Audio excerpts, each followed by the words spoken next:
Halo Shalom, selamat sore pemirsa Jaya TV dimanapun saja Anda berada.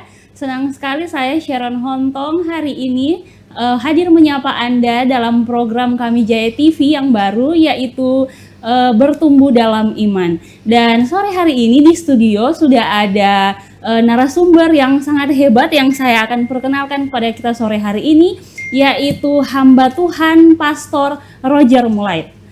Shalom, selamat sore Pastor. Selamat sore. Apa kabarnya hari ini? Kabar baik.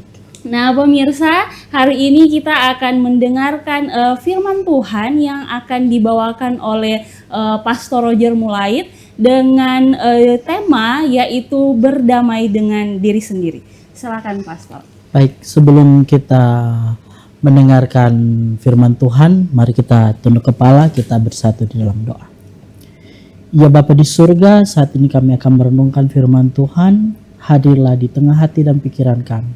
Di dalam nama Yesus. Amin. Saudara-saudara kasih dalam Tuhan, pemirsa dimanapun kita berada, pada sore hari ini kita berbicara tentang berdamai dengan diri sendiri. Saya teringat salah satu cerita di dalam Alkitab tentang tema ini, yaitu tentang tokoh Yusuf. Nah, di kitab Kejadian, kalau kita buka di Kejadian 4:39 sampai 40-41, di situ kita dapati salah satu kejadian tentang cerita Yusuf. Di dalam kitab Kejadian ini, meskipun tema utama yang diangkat adalah tentang pengampunan dan rekonsiliasi, tetapi kita belajar mengenai Yusuf dan saudara-saudaranya. Nah, kisah ini mengajarkan bagaimana kita berdamai dengan diri sendiri dan menerima masa lalu. Terkadang ketika kita memiliki masa lalu, kita sulit untuk menerima, sulit untuk mengampuni orang yang mungkin berbuat jahat kepada kita, orang yang menyakiti hati kita, orang yang seringkali tidak senang dengan kita. Kita sulit untuk mengampuni. Tetapi kalau kita lihat di dalam kisah Yusuf, saya ingin menceritakan salah satu kisah ini. Yusuf adalah seorang anak kesayangan dari Yakub yang menyebabkan kecemburuan besar antara saudara-saudaranya. Karena kecemburuan itu, mereka menjual Yusuf ini ke pedagang Ismail yang membawa dia ke Mesir. Nah, di dalam kisah ini selama bertahun-tahun Yusuf mengalami penderitaan, mulai dari dipenjara hingga diuji dalam berbagai pencobaan. Namun melalui semua ini ia tetap setia kepada Tuhan. Saya tertarik di dalam ayatnya yang di dalam Kejadian 39 ayat 20 sampai 23. Saya bacakan Kejadian 39 ayat 20 sampai 23. Lalu Yusuf ditangkap oleh tuannya dan dijebloskan ke penjara, tempat tahanan-tahanan raja dikurung. Demikian ia dipenjara di sana. Namun Tuhan menyertai Yusuf dan melimpahkan kasih setianya kepadanya. Ia membuat Yusuf mendapat kemurahan dari kepala penjara itu. Ayat 22, kepala penjara itu mempercayakan semua tahanan dalam penjara itu kepada Yusuf dan segalanya harus dilakukan di situ. Dialah yang mengurusnya. Ayat 23, kepala penjara tidak mencampuri segala yang dipercayakan kepada Yusuf karena Tuhan menyertai dia dan apapun yang dikerjakan Tuhan membuat dia berhasil. Saya ingin menceritakan latar belakang di balik kitab Kejadian 39 ayat 20 sampai 23 ini. Ayat ini bagian dari kisah Yusuf di Mesir saat dia dipenjara karena difitnah oleh istri Potifar. Nah, di dalam kisah ini Yusuf menjadi kepala penjara karena Tuhan menyertai dia dan membuat segalanya sukses, segala apa yang dia lakukan. Saudara-saudara kasih dalam Tuhan, pemirsa dimanapun berada, konteks budaya pada saat itu, di budaya Mesir kuno, narapidana yang berstatus tinggi, kita harus kembali melihat bahwa Yusuf ini orang yang berstatus tinggi pada saat itu, yang dipercayakan oleh otoritas, seringkali diberikan tanggung jawab administratif. Nah, Yusuf meski dia seorang tahanan, dia menunjukkan kemampuan manajemen dan karakter yang unggul di sini. Sehingga dia menarik perhatian kepala penjara. Nah, Kalau kita membaca baik-baik di Kejadian 39 ayat 23, kepala penjara tidak mencampuri segala yang dipercayakan kepada Yusuf karena Tuhan menyertai dia. Kalimat Tuhan menyertai dia ini adalah frasa yang menegaskan bahwa Tuhan adalah alasan utama keberhasilan Yusuf. Keberhasilan Yusuf. Dan yang kedua, apa yang dikerjakannya dibuat Tuhan berhasil. Perhatikan frasa kedua, Tuhan membuat berhasil. Dalam penekanan Alkitab katakan, inilah penyebab keberhasilan Yusuf karena Tuhan menyertai dia. Nah, kalau kita melihat kembali ke dalam cerita yang awal saya ceritakan tadi, bagaimana Yusuf dia dijual oleh saudara-saudaranya, dia mengalami penyiksaan, bahkan ketika dia di Mesir, dia difitnah oleh istri Potifar, dia dijebloskan ke penjara, tapi Tuhan menyertai dia. Nah, inilah yang menjadi menarik dari kisah Yusuf. Dia berdamai dengan diri sendiri. Sebelumnya akhirnya dia berdamai dengan orang lain, dia mengampuni dirinya sendiri meskipun memiliki alasan, dia tidak memiliki alasan untuk membenci, meskipun dia tahu bahwa saudara-saudaranya ini jahat dan Potifar ini jahat dan seluruh orang pada saat itu jahat, tapi dia tidak memasukkan ke dalam hati. Tapi Yusuf memilih untuk tidak membawa rasa kebencian dan rasa takut masa lalu dalam kehidupan dia. Nah, pemirsa dikasih dalam Tuhan, Kejadian 50 ayat 20 memberikan pemahaman kepada kita. Dia katakan, jangan takut sebab jangan takut sebab aku di sini bukan untuk membalas dendam. Tuhan mengirim aku ke sini untuk tujuan yang lebih besar. Ini perkataan yang dilontarkan oleh Yusuf ketika berhadapan dengan saudara-saudaranya. Saya mungkin melihat kalau saya berada di posisi saudara-saudaranya pada saat itu, takut. Kenapa? Karena ketika kita berhadapan dengan orang yang pernah kita buat salah, tentu posisi ketakutan itu menjadi hal yang besar. Kita kembali ke tema utama, berdamai dengan diri sendiri. Dalam konteks ini, dalam firman Tuhan ini, itu berarti menerima kenyataan dan mengampuni. Saya selalu ingin mengutip perkataan dari seorang teman saya, dia katakan, forgive and forget. Melupakan dan mengampuni. Ini adalah satu hal yang luar biasa untuk berdamai dengan diri sendiri. Membiarkan luka lama dan mengampuni. Ini mendefinisikan hidup kita yang kita harus lupakan. Yusuf memilih untuk berdamai dengan perasaan meskipun melalui banyak hal yang dia lewati. Banyak hal yang dia kekecewaan di masa lalu memungkinkan dia untuk sebenarnya tidak bisa berdamai, tetapi dia memilih untuk berdamai. Kisah Yusuf mengajarkan kita tentang pentingnya melepaskan kepahitan dan menerima hidup ini. Meskipun di tengah tantangan, tapi dia berdamai dengan diri sendiri, memberikan kedamaian dan memungkinkan dia mengampuni satu sama lain. Kiranya firman ini menjadi kekuatan bagi kita, menjadi pelajaran untuk kita bisa mengampuni dan berdamai dengan diri sendiri. Itu semungkin yang saya bisa bagikan dari perspektif firman Tuhan. Baik pemirsa JTV dimanapun saja Anda berada, kita akan break sebentar dan kita akan kembali lagi setelah pesan-pesan berikut ini. Tetaplah bersama kami dalam program Bertumbuh Dalam Iman.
Shalom, selamat sore pemirsa JTV dimanapun saja Anda berada. Terima kasih karena tetap setia bersama kami dalam program Bertumbuh Dalam Iman.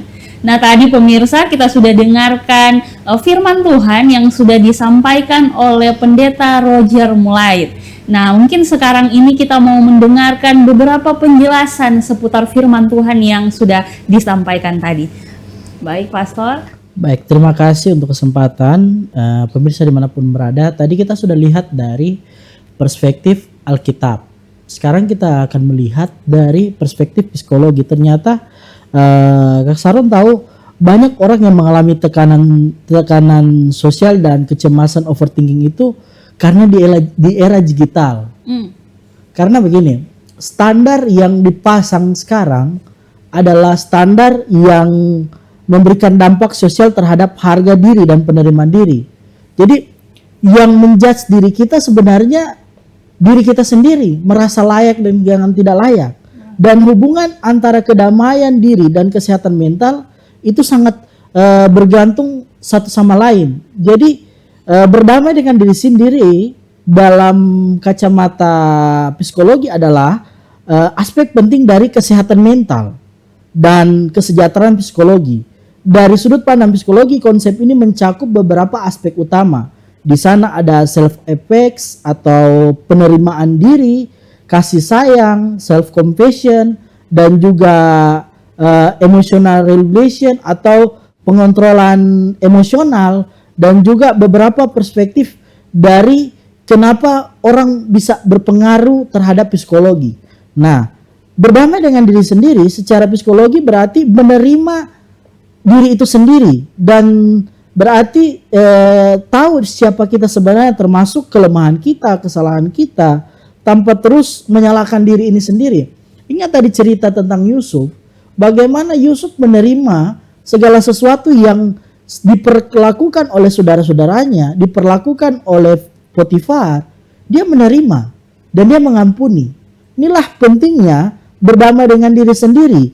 Dan ada ahli psikologi bernama Carl Rogers, dia katakan begini, dalam teori humanistik dia bilang begini, penerimaan diri sendiri adalah kunci utama dalam pertumbuhan pribadi dan kesehatan psikologi.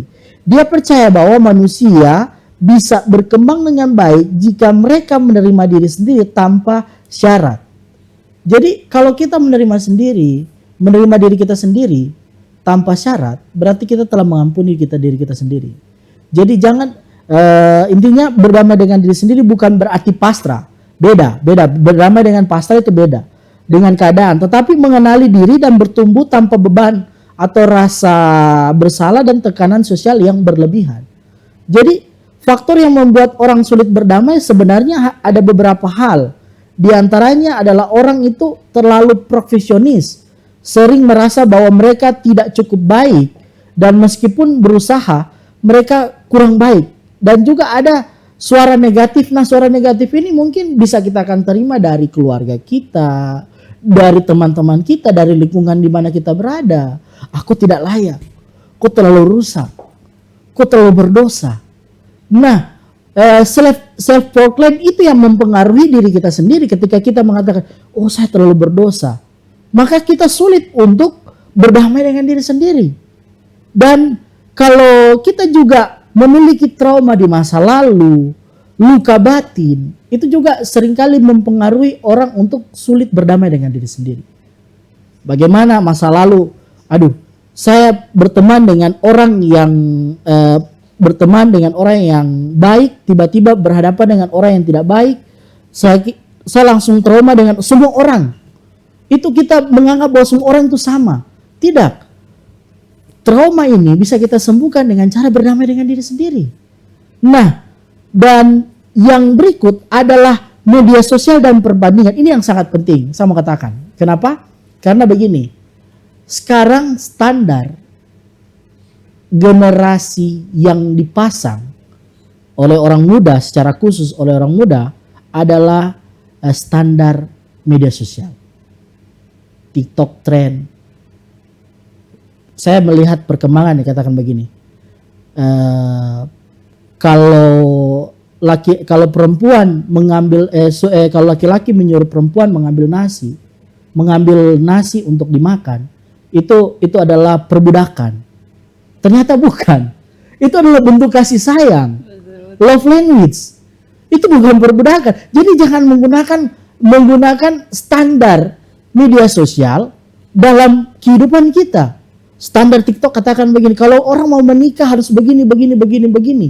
Standar TikTok dalam berhubungan pacaran harus begini. Dalam berumah tangga harus begini, ketika mau menikah harus begini. Kalau kita menggunakan standar yang sebenarnya itu orang lain punya standar, kita akan sulit berdamai dengan diri sendiri. Betul. Nah, jangan kita mengkotomi atau berusaha untuk memasang standar orang lain harus kepada diri kita sendiri. Karena orang lain memiliki standar yang berbeda, diri kita memiliki standar yang berbeda. Ketika kita memasang standar tersebut, maka secara tidak langsung kita sulit untuk berdamai dengan diri kita sendiri. Jadi intinya, kesulitan berdamai dengan diri sendiri seringkali berasal dari pola pikir kita yang salah. Tekanan sosial, pengalaman masa lalu yang belum terselesaikan. Nah, inilah yang sangat penting untuk kita bisa pelajari, bagaimana belajar menerima diri sendiri. Dalam buku Positif Psikologi, menurut Dr. Martin, dia katakan begini, psikologi positif mengajarkan bahwa kebahagiaan bukan datang dari pencapaian eksternal, tetapi dari cara kita melihat diri kita sendiri, dari cara pandang kita, dari perspektif kita. Bahagia itu tidak perlu dengan uang, bahagia itu tidak perlu dengan hal-hal mewah, hal-hal kecil. Ketika kita bahagia, maka kita bisa menerima diri kita sendiri. Karena untuk menerima diri kita sendiri itu bukan orang lain yang berpengaruh, tapi dari bagaimana diri kita sendiri bisa mengelola hal tersebut. Jadi hal yang utama dari menerima diri sendiri juga mengelola emosional kita. Nah, dalam membantu menyadarkan pikiran kita, emosional juga itu bisa membawa aura negatif atau aura positif. Emosional tidak masalah. Emosional itu perlu dalam perspektif psikologi. Tetapi emosional yang bagaimana? Emosional ketika kita merasa diri kita tidak layak, merasa diri kita kurang, itu yang salah. Tapi kalau emosional kita menerima diri kita sendiri dan merasakan bahwa kita telah menerima kita merasa bahwa kita ini layak, kita ini pantas menghargai diri kita sendiri, maka itu yang perlu. Jadi bagaimana pandangan hubungan antara psikologi dengan iman ini? Ada sesuatu hubungan atau korelasi yang sangat penting. Psikologi mengajarkan berdamai dengan diri sendiri, melibatkan pola pikir, penerimaan, kasih sayang terhadap diri sendiri. Tetapi iman juga mengajarkan bahwa kita sebagai manusia berharga di mata Tuhan dan tidak perlu membuktikan diri kita kepada dunia. Dunia mungkin membuang kita, orang lain menganggap kita sampah, keluarga kita menganggap kita beban. Tapi kalau kita mau menerima diri kita sendiri, maka Tuhan bilang engkau berharga. Saya teringat dengan satu kisah di dalam Alkitab tentang anak yang hilang. Kalau kita melihat dari kisah perspektif anak yang hilang ini, kita dapati bahwa orang lain menganggap dia ini sampah. Tetapi ketika dia datang kepada Bapa bilang, siapkan pesta yang paling mewah.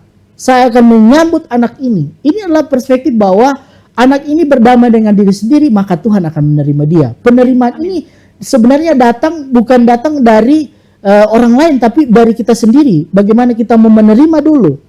Dalam beberapa ayat-ayat Alkitab juga menekankan bahwa kita ini berharga. Kita ini selalu berharga. Jadi apa pelajaran yang kita dapati dari antara psikologi dengan iman? Jadi iman ini membantu orang lebih efektif untuk berdamai dengan diri sendiri. Berdamai dengan diri sendiri adalah proses yang melibatkan penerimaan dan pola pikir orang dan kasih sayang terhadap diri sendiri. Dari sudut pandang psikologi, ada beberapa strategi yang harus diterapkan. Bagaimana dia harus memaafkan diri sendiri. Dan ketika kita kombinasikan nilai-nilai spiritual, iman Kristiani kita, dan juga dengan metode-metode yang tadi saya sudah katakan, maka kita secara tidak langsung akan berdamai dengan diri sendiri. Jadi berdamai dengan diri sendiri bukan berarti menyerah, saya katakan. Berdamai dengan diri sendiri bukan berarti menyerah, tetapi memberikan ruang bagi bertumbuh tanpa terus-menerus dihantui oleh masa lalu dan tekanan sosial. Jangan jadikan media sosial sebagai standar kehidupan Anda. Jangan jadikan omongan orang lain menjadi standar untuk kita bisa merasa diri kita berharga. Karena orang lain membuat kita akan lebih rendah, tapi kita menganggap diri kita berharga, maka Tuhan akan menganggap kita lebih berharga. Itu yang saya bisa katakan untuk dari perspektif psikologi. Dengan perspektif Alkitabiah mengatakan ini sangat penting untuk kita bisa berdamai dengan diri sendiri. Terima kasih. Terima kasih. Baik pemirsa JTV dimanapun saja Anda berada, kita tadi sudah mendengarkan penjelasan yang sangat luar biasa daripada firman Tuhan yang sudah disampaikan oleh Pendeta Roger. Namun kita akan break sebentar dan kita akan kembali lagi setelah pesan-pesan berikut ini. Tetaplah bersama kami.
Shalom, selamat sore pemirsa JTV dimanapun saja Anda berada.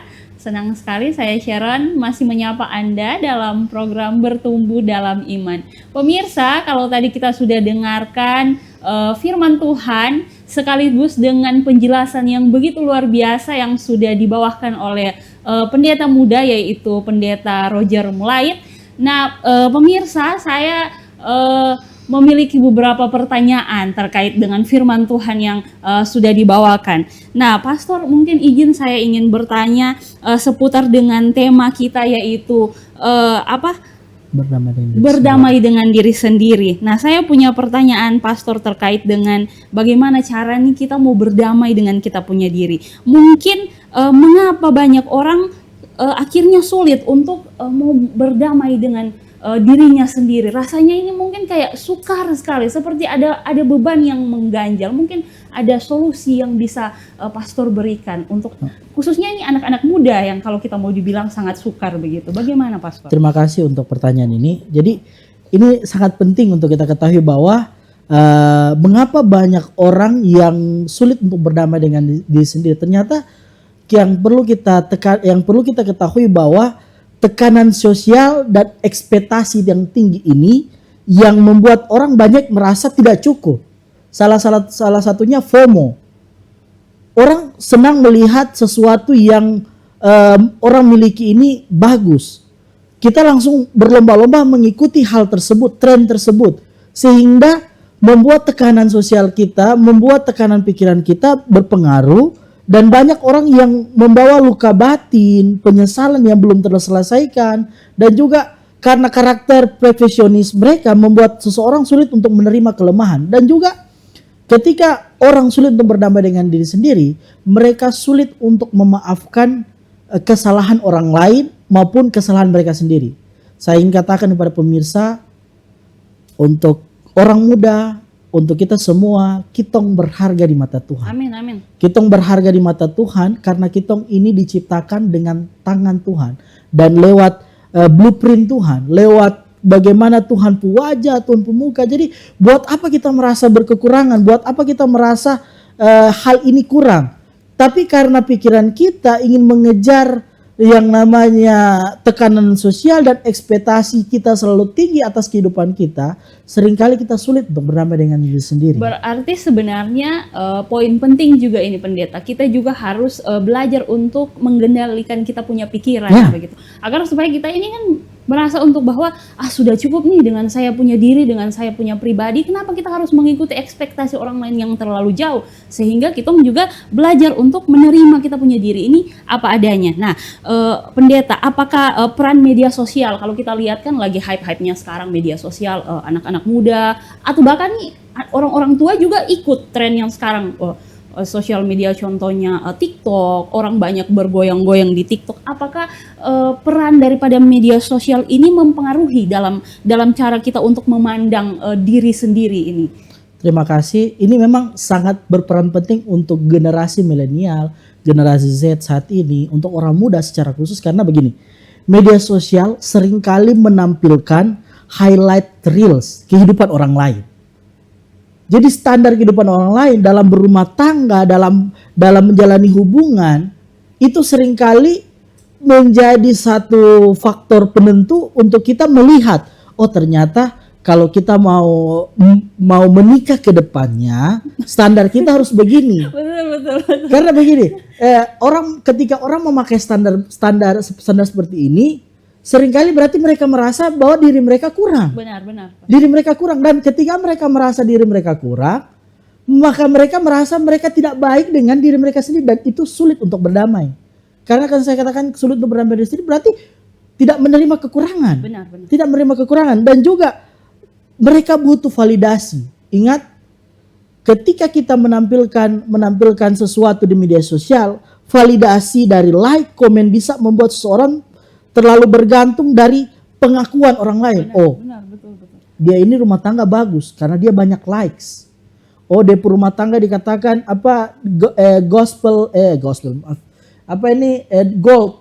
gold couple, pasangan yang perfect lah dikatakan. Jadi, namun media sosial juga bisa memberikan pengaruh positif. Kita tidak perlu mengatakan media sosial ini buruk. Tapi kita harus kembali bahwa media sosial juga bisa memberikan hal positif.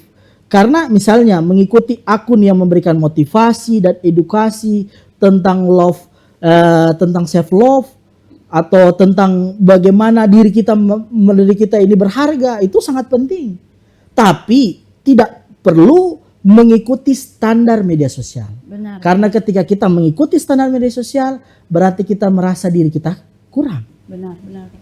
Dan banyak sekali pastor yang terjadi nih kalau kita mau lihat bahwa anak-anak muda yang kemudian mereka tidak prepare, mereka punya masa muda, akhirnya kemudian menikah di usia yang muda. Kalau tadi pastor ada singgung sedikit tentang highlight reel, bahwa kita punya hidup ini kita mencontoh daripada orang lain. Akhirnya kita tidak merasa puas. Nah, kalau misalkan kita melihat dari perspektif, ada begitu banyak anak-anak muda yang akhirnya menikah di usia yang muda. Mereka tidak merasa puas dengan kehidupan mereka. Akhirnya mereka selalu memasang standar atau memasang standar terhadap pernikahan mereka dengan melihat video-video ini. Akhirnya ketika menonton sesuatu yang seperti yang tadi pastor singgung di penjelasan tadi, bahwa seorang perempuan ketika mengambil nasi untuk seorang laki-laki, itu tadi pastor katakan adalah budak. Padahal sebenarnya dalam berumah tangga harus ada yang namanya love language, gimana suami mungkin atau istri, bentuk daripada kasih sayang istri terhadap suami ya ini. Wah, I'm deserve kalau misalkan ini harus hidangkan nasi di meja. Mungkin suami capek pulang dari bekerja, harus ada bentuk daripada love kasih language. Sayang. Ya, kasih sayang. Nah, kalau misalkan kita melihat banyak sekali anak-anak muda yang akhirnya dari melihat hal seperti ini, mereka tidak menjadikan sosial media ini sebagai bentuk memandang bahwa harus ada konten-konten yang baik yang kemudian diikuti, yang baik diambil dan yang jelek ditinggalkan seperti itu. Tetapi kita memasang standar bahwa kita nih ingin hidup seperti orang lain. Kalau orang lain dia bisa, apalagi kalau misalkan kita mengidolkan orang tersebut, berarti segala sesuatu, kalau dia rambutnya keriting, kita juga harus begitu. Dia putih, kita juga harus begitu. Akhirnya kita lupa yang sebenarnya yang harus kita perbaharui adalah lebih mungkin ke kita punya hati sendiri. Nah, pastor, kemudian saya juga punya pertanyaan, apa tanda-tanda seseorang ini dia belum berdamai dengan dia punya diri sendiri? Apakah ada tanda-tanda yang lebih spesifik begitu? Jadi tanda-tanda ketika orang belum berdamai berdamai dengan diri sendiri berarti selalu merasa tidak cukup, tidak berharga, atau merasa gagal. Tanda ini yang seringkali mengikuti kita sebagai orang muda. Kita merasa gagal. Saya tidak lulus SD, tidak lulus SMP, tidak lulus ini, tidak lulus ini. Belum tentu, kita tidak tahu jalan orang bagaimana. Dan kita tidak bisa mengklaim bahwa diri mereka lebih benar atau diri mereka lebih bersalah. Atau kita memasang standar bahwa kita ini tidak bisa apa-apa. Kita ini tidak bisa sukses. Ketika kita memasang standar demikian, maka kita berarti belum bernama dengan diri sendiri. Yang kedua, sulit menerima pujian atau selalu mencari validasi dari orang lain. Jadi ketika kita membuat sesuatu, ingin ada validasi dari orang lain, ingin ada pengakuan dari orang lain. Ingin adanya pujian. Ingin ada pujian. Hati-hati, orang Manado bilang jangan makan puji. Justru kebanyakan kita senang sekali dengan pujian, tetapi kalau ketika dikritik, betul, bahaya. Betul. Jadi kita harus membedakan juga pujian dengan kritik. Ternyata kritik juga membangun kita untuk menjadi lebih baik. Dan ketika kita menerima kritik, berarti kita secara tidak langsung kita bisa berdamai dengan diri kita sendiri. Kita menerima. Kan? Iya. Dan ketika kita sering mengkritik diri kita sendiri juga, itu hati-hati. Berarti kita belum bisa berdamai dengan diri sendiri. Dan sulit memaafkan diri atas kesalahan masa lalu. Misalnya masa lalu kita terlalu buruk. Kita terlalu melihat masa lalu itu sehingga kita tidak bisa menata masa depan. Tuhan katakan bahwa Tuhan menyediakan masa depan bagi orang percaya. Amin. Dan ketika kita melakukan hal tersebut, kita harus menghindari refleksi diri atau takut terhadap diri sendiri dan pikiran kita sendiri. Jangan menutup pikiran kita sendiri untuk terbuka dengan kondisi yang ada. Kita harus menerima kondisi kita dan memaafkan diri sendiri, dan Tuhan katakan kitong lebih berharga. Kitong ini berharga. Amin.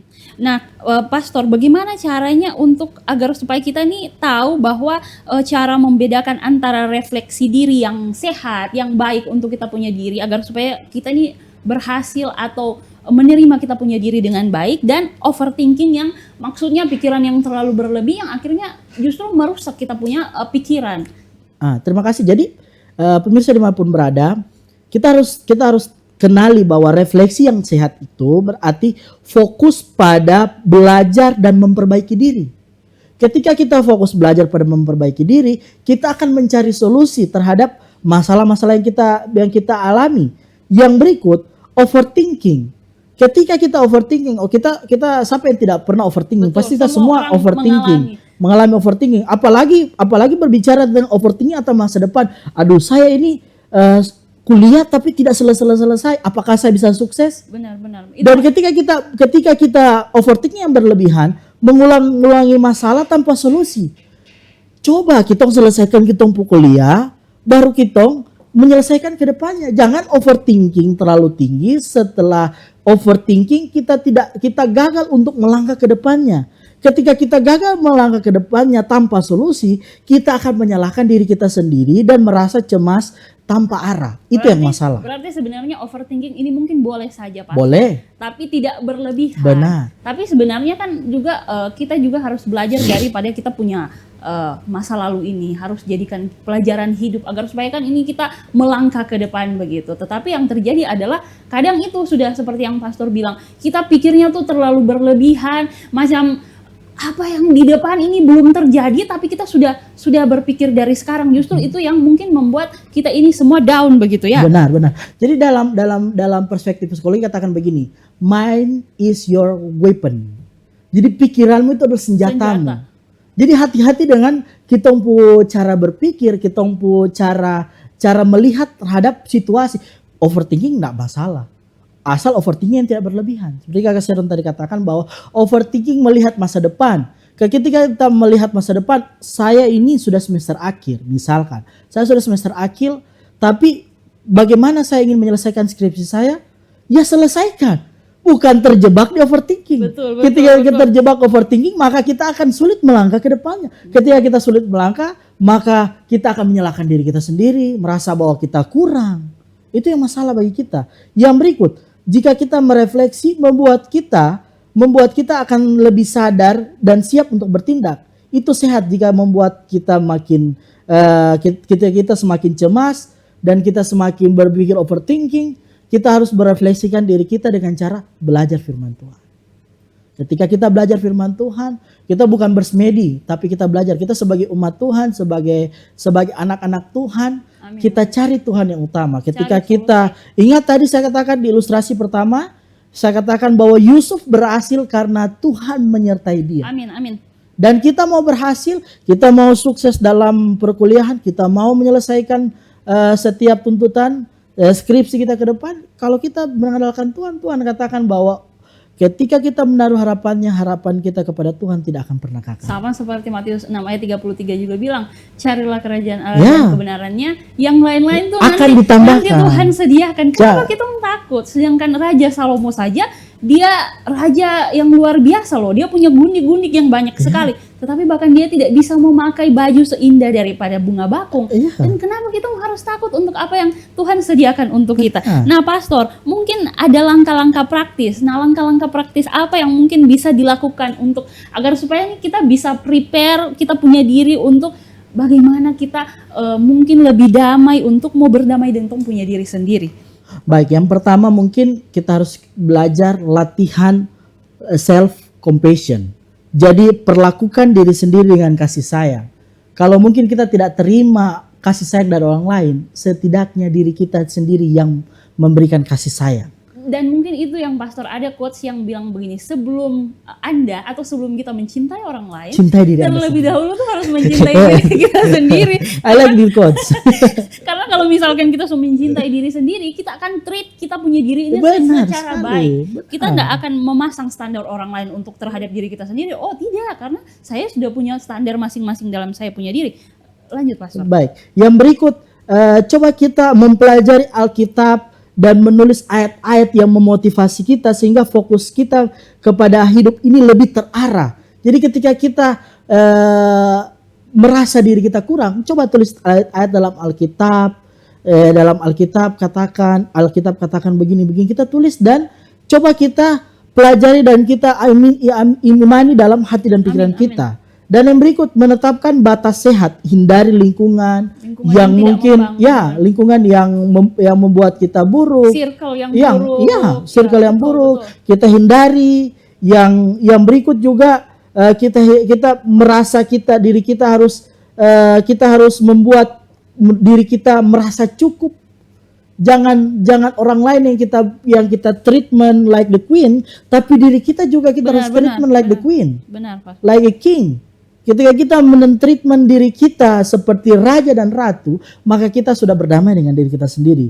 Yang berikut, mindfulness dan doa, melatih kesadaran diri dan penyerahan beban kepada Tuhan. Ini sangat penting. Ini yang sangat penting.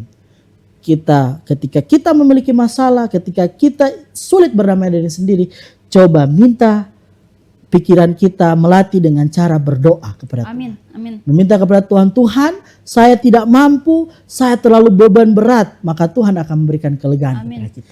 Pastor, ini luar biasa sekali. Saya lihat bahwa sharing hari ini luar biasa, langkah-langkah praktis yang sudah Pastor sampaikan, bahwa saya mau tekankan khususnya mungkin untuk anak-anak muda yang di luar sana yang kemudian nanti nonton siaran ini. Saya mau katakan bahwa kita ini semua berharga di mata Tuhan. Ketika kita merasa down dalam kita punya hidup, mungkin kita punya mental yang akhirnya down, kita merasa bahwa aduh tidak ada yang mencintai kita. Coba lakukan langkah-langkah praktis seperti yang Pastor Rajar sampaikan. Mungkin kalau lagi sendiri atau saat teduh, coba kita buka Alkitab, tulis apa yang ayat-ayat Alkitab katakan kepada kita. Karena dengan begitu bahwa iman kita lebih semakin bertumbuh kepada Tuhan. Nah, mungkin Pastor, ada ayat-ayat Alkitab atau apa yang Alkitab katakan tentang berdamai dengan diri sendiri ini? Ada beberapa ayat Alkitab, tetapi saya ingin tekankan satu ayat saja. Memang ada beberapa ayat Alkitab. Dalam Petrus 5 ayat 7 dia katakan begini. Serahkanlah segala kekhawatiranmu kepadanya sebab ia memelihara kamu. Amin, amin, luar biasa. Pastor. Frasa serahkan segala kekhawatiranmu kepada, dalam bahasa Yunani adalah menggunakan kata kerja yang berarti melemparkan atau menyerahkan. Ini menunjukkan tindakan aktif dari pihak orang percaya bahwa dia memindahkan segala kekhawatiran kepada Tuhan. Kata segala menekankan totalitas totalitas, bahkan jika ada yang khawatir terhadap terlalu kecil atau besar, kita serahkan kepada Tuhan. Nah, bagian kedua, sebab Ia memelihara kamu, ini memberikan alasan dasar mengapa orang percaya dapat menyerahkan kekhawatiran kepada mereka, kepada Tuhan. Kata memelihara ini menunjukkan perhatian khusus Tuhan yang terus-menerus kepada umatnya, terhadap umatnya. Ini menggambarkan hubungan intim antara Tuhan dengan umatnya yang orang percaya. Jadi 1 Petrus 5 ayat 7 bisa disimpulkan mengingatkan kita sebagai pembaca, sebagai umat Tuhan, bahwa mereka tidak sendiri dalam menghadapi kesulitan. Amin. Berdamai dengan diri sendiri, Tuhan akan perhatikan lewat bagaimana menanggung segala kekhawatiran kepada kita dan memberikan kita kedamaian dalam kehidupan kita. Luar biasa. Nah, Pastor, bagaimana caranya untuk kita ini bisa menghadapi penyesalan dan kesalahan atau mungkin kegagalan di masa lalu, sehingga maksudnya kita prepare, kita punya diri sendiri agar supaya kita ini lebih tough, lebih tangguh, lebih kuat begitu. Baik, terima kasih. Ketika kita bagaimana menghadapi penyesalan terhadap masa lalu, kita perlu sadari bahwa setiap orang pernah melakukan kesalahan dan setiap orang berhak memperbaiki kesalahan. Amin. Tidak ada satu orang pun yang bisa menjudge orang lain untuk tidak layak di hadapan Tuhan. Semua layak di hadapan Tuhan. Dan yang terakhir, mungkin alihkan fokus kita kepada masa depan dan kepada Tuhan. Itu saja. Nah, Pastor, kalau tadi Pastor bilang terakhir, saya juga nih sebelum menutup akhirnya ke kesimpulan, saya juga punya pertanyaan yang terakhir nih, Pastor. Bagaimana hubungan antara iman? Apakah ada hubungan antara iman dan berdamai dengan diri sendiri? Terima kasih. Jadi ini sangat penting. Iman membuat kita menyadari bahwa kita berharga di mata Tuhan. Amin. Itu saja. Yang berikut, kasih karunia Tuhan mengajarkan kita untuk terus jangan menghukum diri kita sendiri, tapi cintai diri kita sendiri. Itu saja. Luar biasa pemirsa JTV dimanapun saja Anda berada. Mungkin kita akan langsung dengan kesimpulan yang akan disampaikan oleh Pastor Roger Mulait kepada kita. Jadi terima kasih. Sebagai kesimpulan, pemirsa dimanapun pemirsa berada, ingatlah bahwa kita ini berharga. Dalam kutipan seorang penulis terkenal dikatakan begini, you cannot control everything. Sometimes you just need to relax and have faith. The things will work out. Let go the little and just live happen. Kamu tidak bisa mengendalikan segalanya. Kadang kamu hanya perlu bersantai dan percaya bahwa segala sesuatu berjalan dengan baik. Lepaskan sedikit dan biarkan hidup mengalir. Bagaimana kita mau mengampuni diri kita sendiri? Bagaimana kita mau berdamai diri kita sendiri? Coba cari Tuhan dan jangan banyak melakukan segala sesuatu yang mempengaruhi pikiran kita. Ketika kita mencari Tuhan yang utama, maka kebahagiaan akan bergantung pada diri kita sendiri. Kiranya Tuhan memberkati. Adalah dan harapan kita bersama. Amin. Pastor, mungkin ini yang terakhir sekali. Mungkin apa doa dan harapan atau pesan untuk pemirsa Jaya TV di rumah tentang bagaimana caranya kita untuk berdamai dengan punya diri sendiri. Satu hal yang saya selalu tekankan, bagaimana kita mau berdamai dengan diri sendiri, kita cintai diri kita sendiri karena kita berharga. Kita berharga bagi Tuhan dan tidak ada satu orang yang bisa mengklaim bahwa kita ini hina, buruk. Karena Tuhan katakan, kitong ini berharga bagi Tuhan. Jadi kalau Tuhan berkata kitong berharga, omong kosong yang lain, tinggalkan yang lain. Karena yang lain hanya mengatakan diri kita tidak berharga, diri kita ini buruk, diri kita ini hina. Tapi kalau Tuhan mengatakan kamu berharga, maka kitong akan sebagai umat Tuhan, orang percaya, kita hanya dengar kepada Tuhan katakan, ingat karena kita ini berharga. Mungkin kita berdoa, Pastor. Oke, kita menghadap kiri dan kita tunduk kepala sama-sama, kita berdoa. Terima kasih Bapa di surga untuk firman Tuhan dan diskusi pada sore hari ini. Memberkati umat Tuhan, pendengar Jaya TV dimanapun berada. Kami tahu kami banyak kekurangan, kami sering dipengaruhi oleh pikiran kami sulit untuk berdamai dengan diri kami sendiri. Tapi kami yakin Engkau akan memberikan kelegaan, Engkau akan membantu di dalam setiap kehidupan kami. Bantu umat Tuhan, pendengar dimanapun berada, pemirsa dimanapun berada, agar kami diberikan kelegaan, agar kami tahu diri kami ini berharga karena Engkau telah menebus kami lewat kematian-Mu di kayu salib. Terima kasih Bapa, ampuni kami berdosa ini. Sempurnakan doa ini di dalam nama Yesus adalah Tuhan dan Juru Selamat kami yang hidup. Amin. Amin. Baik pemirsa JTV dimanapun saja Anda berada, saya sangat senang sekali hari ini karena rasanya luar biasa mendapatkan berkat, rasanya terberkati pada sore hari ini. Nah, perlu diketahui pemirsa JTV, mungkin saya belum memperkenalkan di awal, Pastor Roger Mulait adalah pendeta muda yang berasal dari Gereja Masehi Advent hari ke-7. Nah, pemirsa JTV dimanapun saja Anda berada, kita akan mengakhiri seluruh rangkaian program acara kita dengan tema berdamai dengan hati. Dan saya akan berjumpa lagi dengan pemirsa di episode selanjutnya. Jadi masih tetap bersama kami Jaya TV karena kami akan selalu hadir dengan program-program menarik lainnya. Selamat sore, sampai jumpa dimanapun saja Anda berada dan Tuhan memberkati kita semua. Shalom.